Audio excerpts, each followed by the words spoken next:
I spent 35 years working overtime, putting in 60-hour weeks just to keep food on our table and gas in her car. One Tuesday, I came home from a 12-hour shift and she was smiling, telling me she loved me. But her phone buzzed, and it wasn't my name lighting up the screen. That was the moment everything shifted like a cold draft through a warm room. I tried to ignore it, told myself it was nothing but the late-night trips and the missing $40 here, $60 there added up. So one day I followed her. 5 miles from our house, I watched her pull into a cheap motel parking lot. That's when I realized, sometimes the truth you find will break your heart, but it will set your soul free. Have you ever found out a truth you wished you hadn't? Let me know in the comments and let's get into this. I've lived in the same small Ohio town for over 40 years. Every morning I drive 8 miles down Route 47 to the factory where I've worked since I was 23. Now I'm 62, but I still put in 48-hour weeks because that's what men like me do. We keep the lights on, keep the gas tank filled, and keep food on the table. Linda, my wife, always told me she was proud of how hard I worked. She'd pack my lunch in a brown paper bag, kiss me on the cheek, and tell me to drive safe.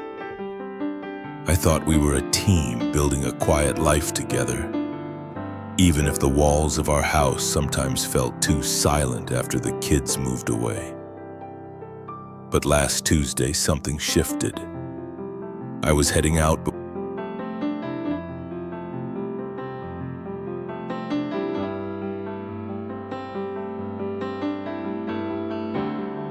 sunrise, coffee in hand, when her phone buzzed on the counter. The screen lit up with a message from someone named Kyle. It read, "Can't wait to see you today." I froze, the coffee cooling in my hand, the clock on the stove ticking louder than it ever had before. I told myself it was probably nothing, maybe a coworker or a friend. But deep in my bones, I felt it.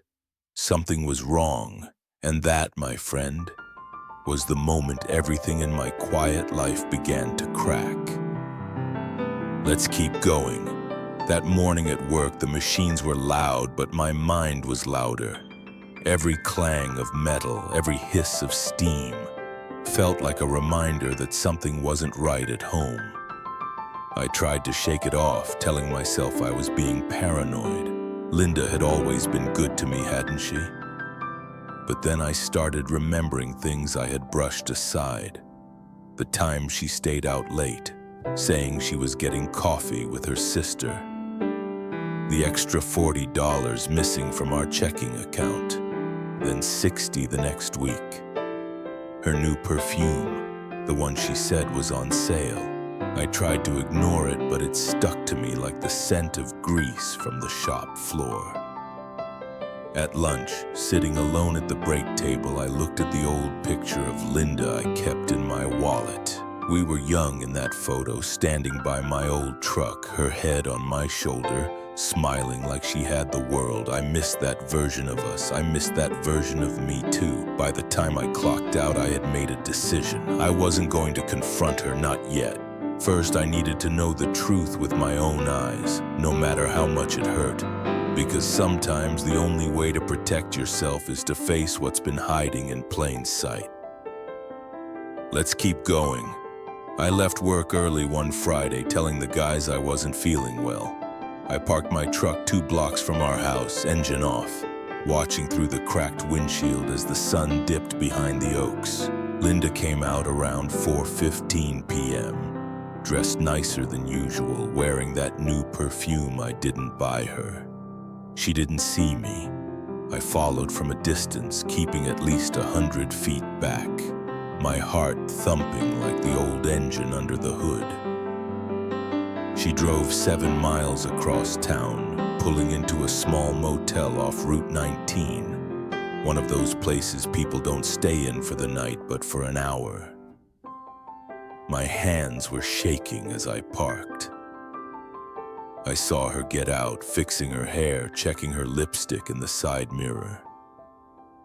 Then a man stepped out of another car, maybe in his 40s, wearing a ball cap low.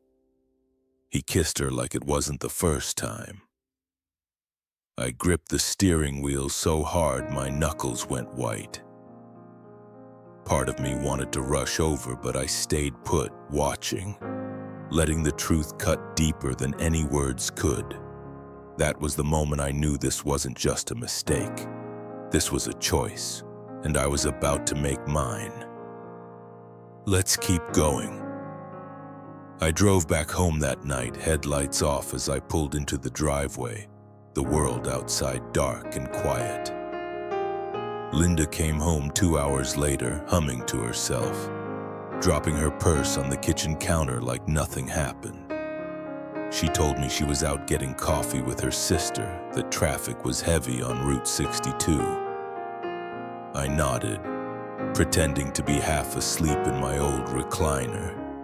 But inside I was wide awake, replaying what I saw at that motel. I started keeping a small notebook in the garage, writing down every time she left, how many miles she put on the car, every receipt she tossed aside. I stopped asking questions. I started collecting answers. I bought a small camera online for $50, setting it up in the truck's dashboard to catch every mile she drove. Each day, the truth piled up like heavy bricks weighing on my chest, but I kept quiet. She had no idea the man she thought was too tired, too old, too soft to notice was watching everything. And when I had enough, when the picture was clear, I didn't yell. I didn't scream. I planned. Let me know in the comments if you've been through something like this. Because the best revenge isn't loud. It's quiet, patient, and precise. Let's keep going. I waited for the right moment, not out of anger, but out of clarity. I wanted her to see what she threw away. I wanted her to feel the silence she had created. On a Sunday morning, Linda was in the kitchen making coffee. I placed a small envelope on the table, sliding it across to her as she turned around. Inside were the photos from the motel parking lot, copies of the text messages, gas receipts showing the extra miles she drove, all organized, undeniable. She stared at them, her face pale, her hands trembling as she whispered my name. I didn't say much. I told her I knew everything and I was done. I had already moved half of my savings, the ones I spent 40 years working for, into a new account. I had spoken to a lawyer, ensuring the house we paid off together would stay with me, and the debts she hid wouldn't follow me.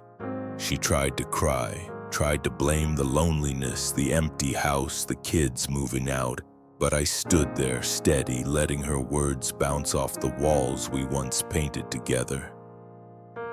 And then I walked out the front door, keys in hand, my truck warming up in the driveway.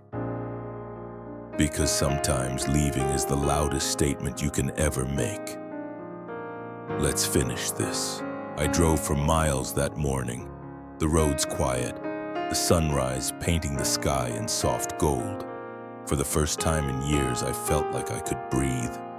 The weight I had carried for so long, the doubts, the quiet dinners, the nights wondering if I was enough, all of it started to lift. I found a small diner off Highway 27, the kind with old coffee pots and kind waitresses who call you honey.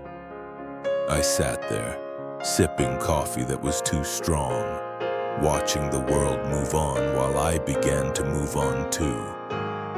Linda would have to face the life she chose. She would have to live with the silence of the house, the empty bed, the echo of every lie she told, and me? I chose to live, to find peace in the small things. A morning drive, a hot coffee, the sound of birds at dawn. Because sometimes the best revenge isn't anger. It's living a life they can't touch. If you've ever had to walk away to find your own peace, I want you to know you're not alone.